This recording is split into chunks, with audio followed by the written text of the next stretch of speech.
Sê cûreyên rîtmen Karaçiyê hene. Ya ku herî zêde dêzanîn ya yekem e ez ê niha konakola wê bikim.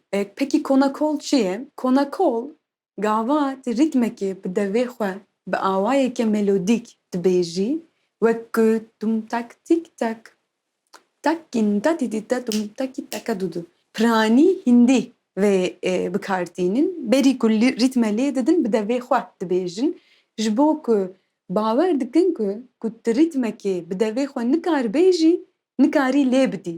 Loma ez ê gava rîtmek nîşanî we bidim, pêşî ez ê konakola wê çêkim. û konakola Karaçiyê jî ev e. Tak taka tak dum. Tak taka tak dum. Tak taka tak dum. Tak taka tak dum. Wek ku hûn jî dibînin, di car ez destê xwe lê didim. Hûn ji vir dikarin fehm bikin rîtma me du çar bû. Du li ser çar. Tak taka ev çarek, tak dum ev jî çarek bû di çar. Dixwazim aniha li ser darbûkayê rîtme me nîşanî we bidim.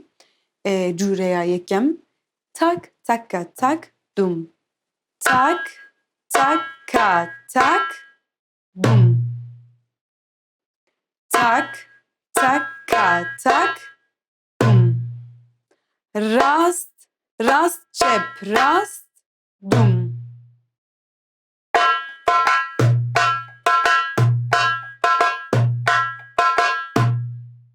Ev cûreya yekem bû. Ya duyem jî ta ta ta tak dum. Dîsa du çar. Ta ta ta tak dum. Ta ta ta tak dum. Ta ta ta tak dum. Ta ta ta tak dum. Rast çep çep rast dum.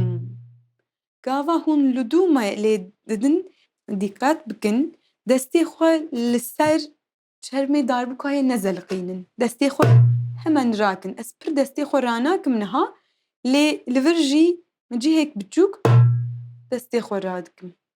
Dîsa ya yekem û ya duyem ez ê girêdayî hevdû bikim û bi hev re ez ê lê bidim.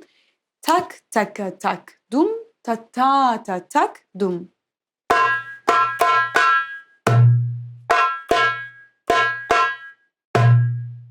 Em hatin ya sêyem. Ya sêyem jî taka taka tak dum. Gelekî hêsane. Rast çep rast çep rast dum. Taka taka tak dum.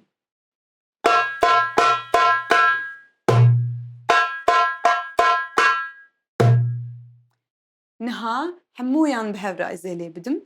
Tak taka tak dum. Ta ta ta tak dum. Taka taka tak dum.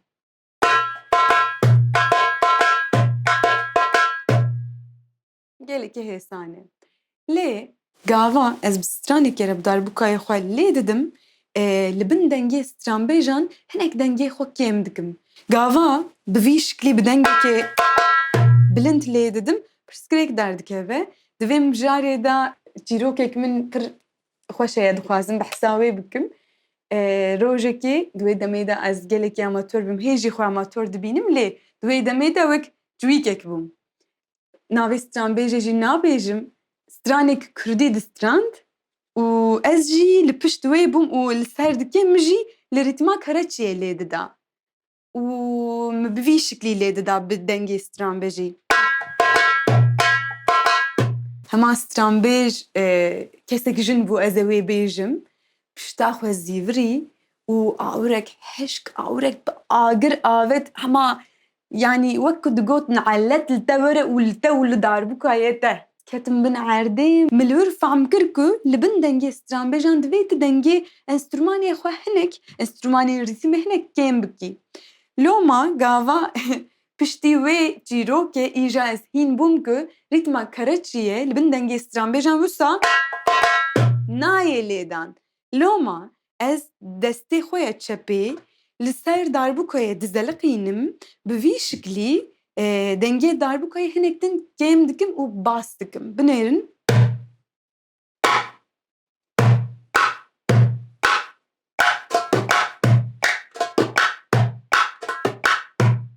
Ev gelekî xweştir e.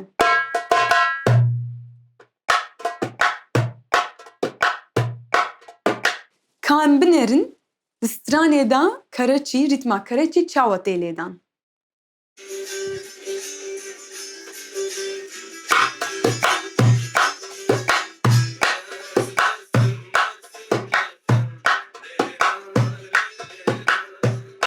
Em hatin dawiya dersa duyemîn, mijara me rîtma Karaçî, cûreyên Karaçî û bi stranê rîtma Karaçî çawa tê lêxistin hemû mijar bû. Hêvî dikim we baş fehm kir, li ser darbûkayê pratîka xwe bikin, pirsên xwe ji min bipirsin, hûn dikarin li bin vîdyoyê şîrovê jî bikin.